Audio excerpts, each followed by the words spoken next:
If I'm going to be descending down to the next floor, I need to be as ready as I can possibly be. First thing I need to do is make sure that I don't feel hungry, and then I need to have all the protective spells that I can possibly have cast. I want to be able to be unrestricted as I move. I want to be able to breathe water just in case the next floor has segments that are flooded.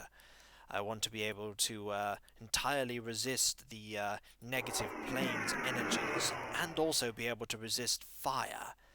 All of the fire that I might encounter. And I also want to be able to resist cold. I can't do that completely, but I can do it as well as I can. And also be blessed with higher accuracy in combat and more health, and also be able to see everything that isn't concealed mundanely. And also get the spiritual hammer ready. There we go, I think I'm nearly ready. And now I am ready. As ready as I'll ever be, anyway. Alright, let's see what the next floor has to throw at us. Welcome back, folks, to Let's Play Dungeon Hack, and when last we left off, we're now on the 10th floor, and that is an Etin. I don't need the creature total to tell me about that foe. Etins are ogre-like creatures that have two heads, and the advantage of having two heads, at least in 3.5 D&D, is that they can two-weapon fight extremely well, because one head focuses on controlling one arm. Also, they do hit rather hard. I don't like the sound of the other foe, though. The Etins are talking amongst themselves, each head talking to the other, as each head has a distinct personality, but the other sound? I don't like the sound of it all.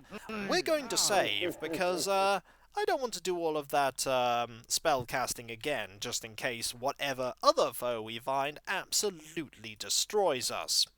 Alright, let's move forward very carefully. We haven't found the other foe yet. There's a small area here, and the spidery feeling went away, which is good because we don't want to lose any experience if we rest in that area.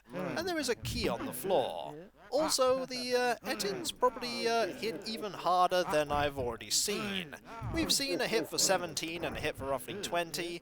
I wouldn't be surprised if the Etins could hit a lot harder than that. What else do we want? We have harm prepared here. I think I wanted heal rather than harm. That may have been a mistake. But either way, I'm sure we'll be fine. Kill critical here. That heals for quite a lot, although not as much as I would have wanted it to. Alright, let's grab this key. I think we can safely drop one ration to hold on to a key, and move forward. And what foe are we going to encounter? I can hear the other foe. Can't see it, though. Where is this other enemy? I can see it. I could vaguely see it there for a moment. Looked vaguely scorpion-like. Vaguely scorpion-like. And it definitely looks like a construct as well as a scorpion. So there is a teleporter there. The foe has stepped into a teleporter. And there appear to be more things that I can explore this way, and another teleporter. Okay, let's just drop... there's another one of them. We'll just use this at a distance. I don't want to find out... Are you going into a You're going into a teleporter! You're making me, have to go into some very dangerous areas just to fight you. And you know what? I'm quite happy with not fighting you right now. That turned me around, didn't it? Yes it did. That turned me around. Good thing too, because there's a door up here that I wouldn't mind opening. Let's just open this and see what's in here. The answer is a teleporter. And nothing else, just a teleporter. So the game is throwing yet more teleporters at us. And it's not the same design as the other floors that we've seen that have teleporters, because there isn't that central selection of corridors. So I'm going to backtrack and go and open that door that I missed before.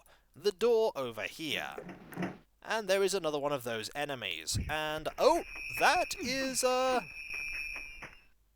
don't know what happened there. Oh, I think I know what happened there. That was disintegration, wasn't it? That enemy disintegrated us.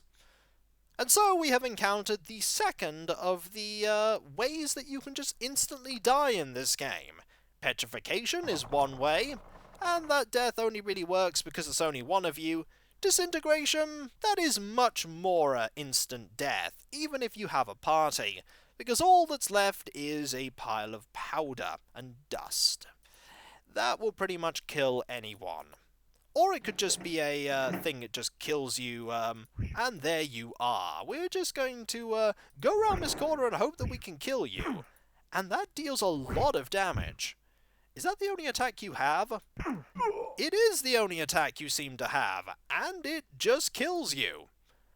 I get the feeling we might have found the first really difficult foe of this dungeon, because the medusas we could actually deal a lot of damage to. Not so for that thing, whatever that thing is. I should have known that we made way too much progress on the previous floor for this floor to be easy. Maybe I'd need to start using some spells against this thing. But either way, we're going to need to be far more careful than we're being. This enemy is right behind there, and we better just see if we can deal some nice hits.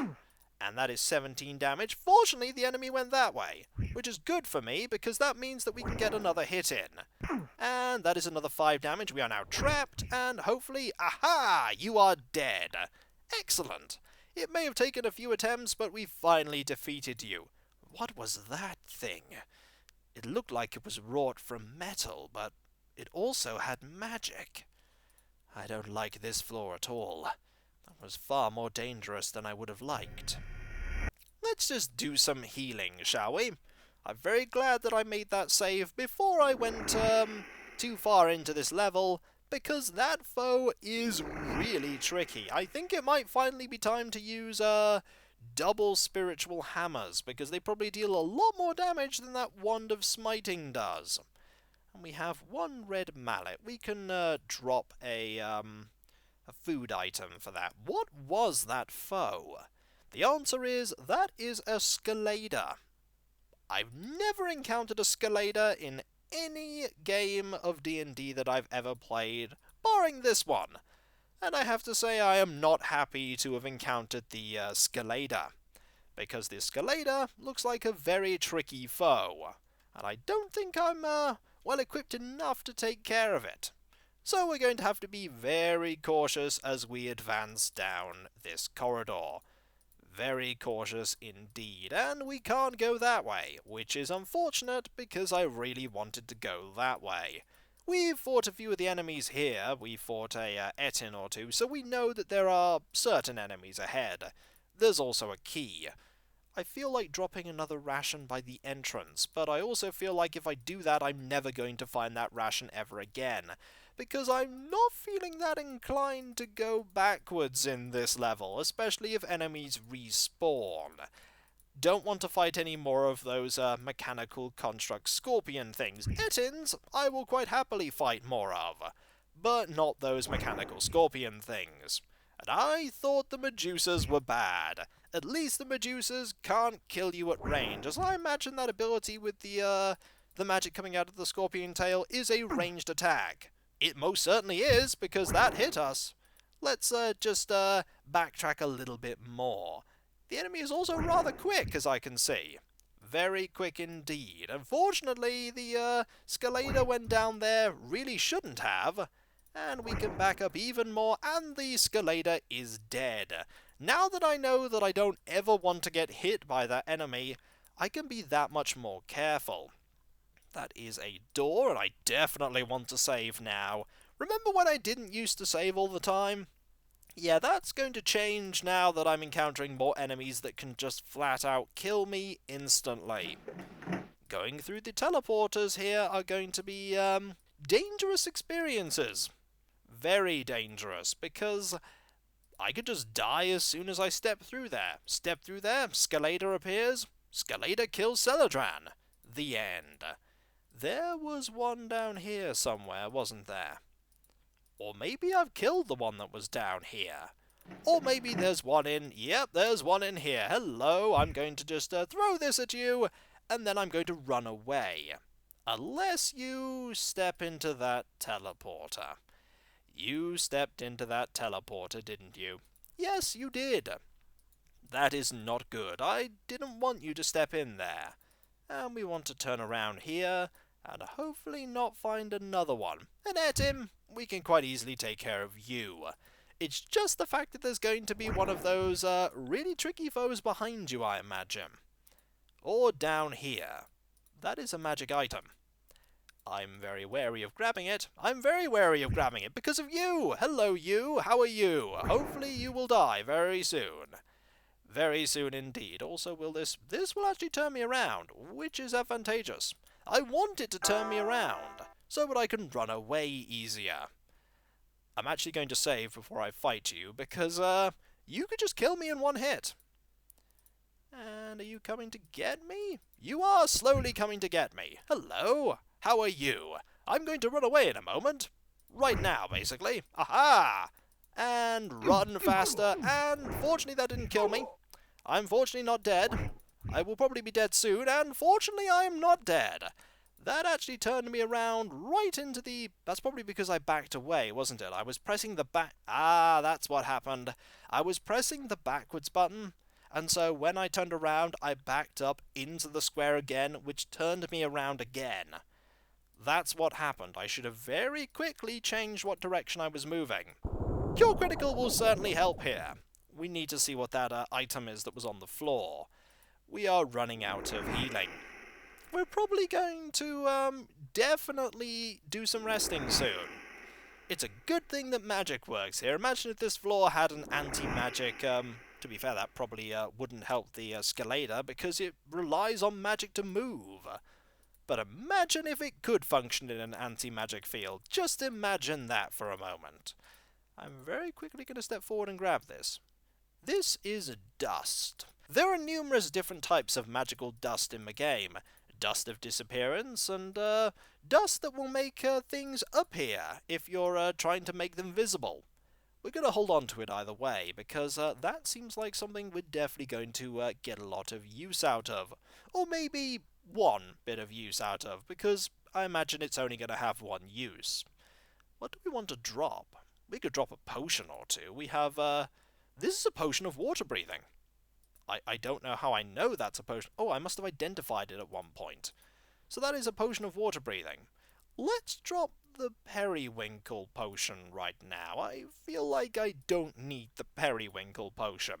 And that is when I regret dropping the periwinkle potion, as it is the most powerful potion that there has ever been. It's unlikely to be the most powerful potion that there has ever been, but it could be. With the potions being random, it could be. Create food and water. We want true seeing, definitely. We want, let's see, prayer? Probably want that. We want, let's see, negative plane protection won't help. Aid will help. Bless may also help. I don't know if that overlaps with any of the other ones that I currently am using, but I'll have it ready anyway. And then spiritual hammer.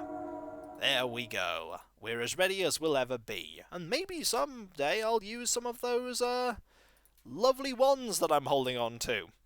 Knowing my luck, I'll never find a good opportunity to try and use one of them.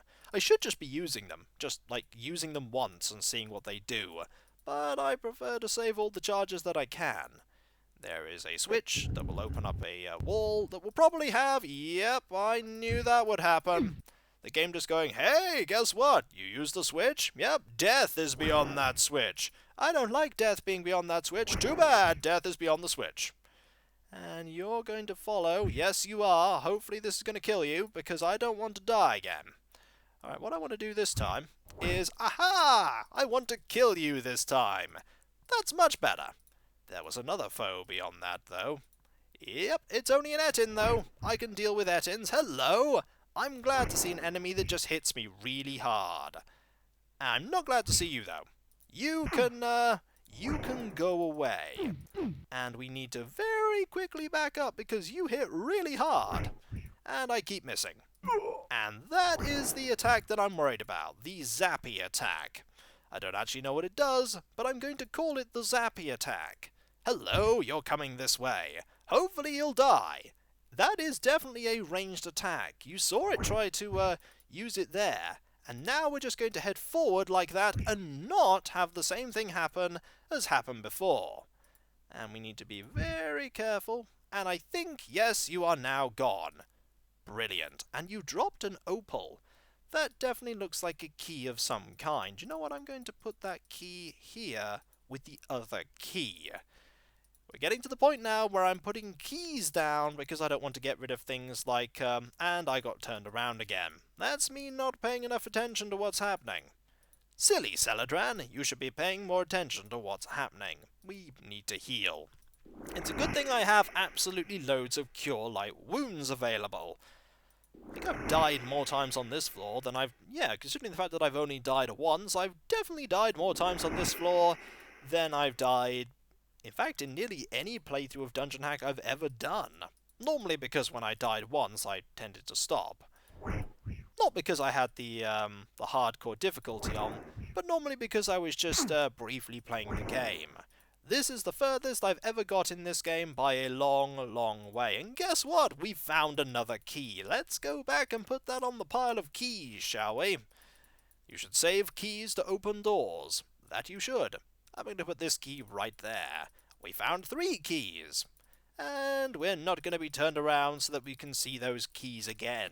They're still there, game. I don't need to check that they're still there. And what was in here that was worth exploring? Why, absolutely nothing, of course. What else did you expect? And over here is another teleporter. This level certainly has a lot of teleporters. It also has a lot of doors that likely conceal lots of giant mechanical scorpion monsters of doom.